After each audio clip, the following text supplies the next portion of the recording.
There lived a famous courtesan named Amrapali during the time of Gautama Buddha. She was very beautiful and was declared as Nagarvadhu, which means the wife of the whole city. She was so beautiful that there were always golden chariots standing at the entrance of her palace.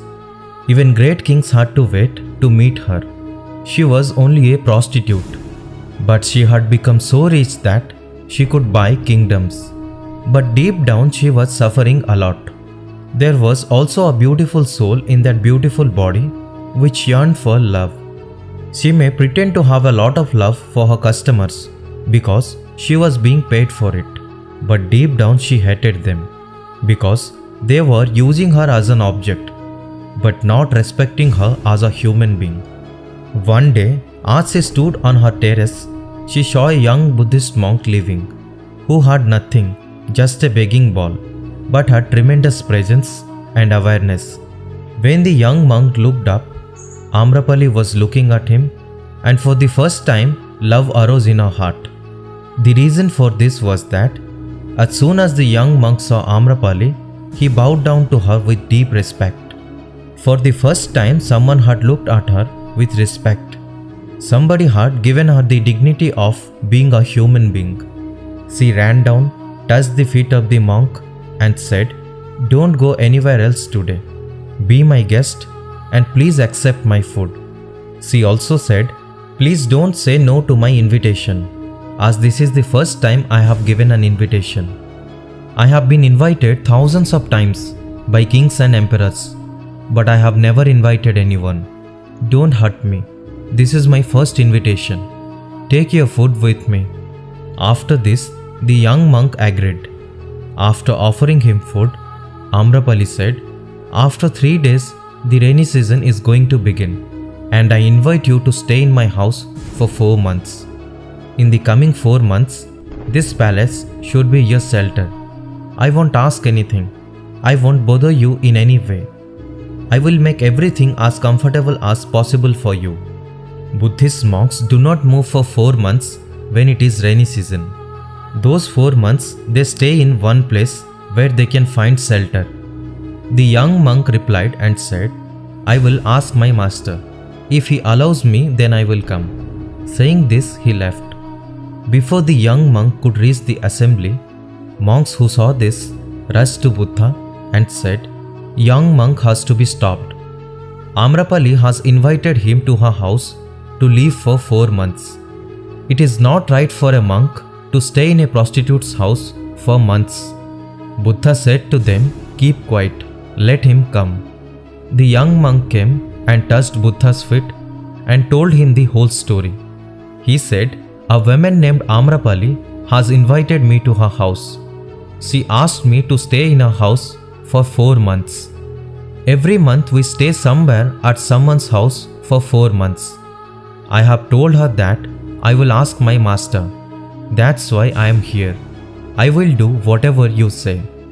Buddha looked into his eyes and said, "You can stay." An old monk stood up and said, "This is not right. This man is hiding a truth. He said that a woman, Amrapali, had invited him. She is not a woman. She is a prostitute."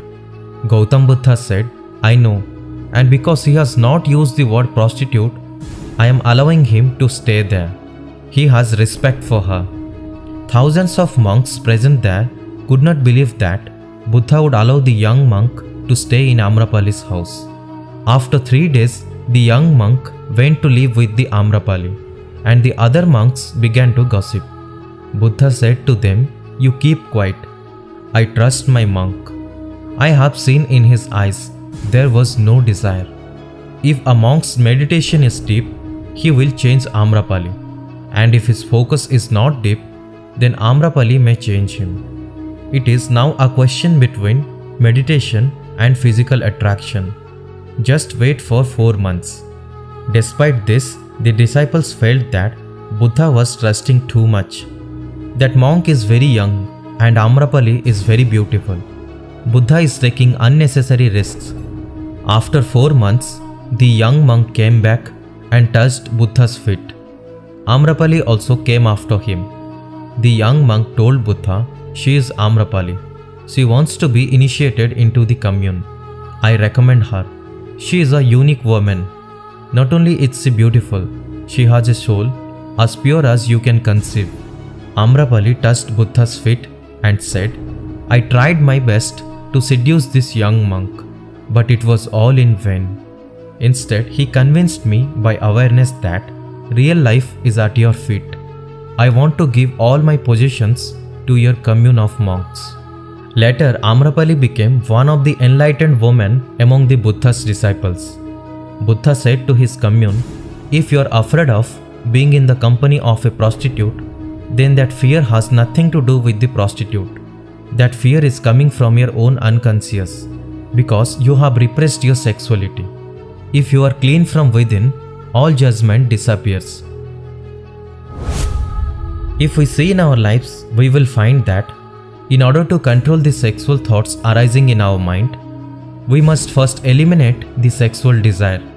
But instead of eliminating sexual desire, we start satisfying our desires by indulging in it, because we don't have control over our mind. And that is why many young people start doing even a natural sex like masturbation. But they forget that our semen is our energy. If we can conserve this energy, then we can get great success in any field of life. Till date, all the greatest personalities in the world have achieved greatness by conserving this semen energy. To conserve your semen, you need not to suppress your sexual desire, but eliminate it through meditation and good thoughts. If your meditation is strong and if you have great control over your mind, then you can easily control the sexual thoughts arising in your mind. Thank you for watching this video.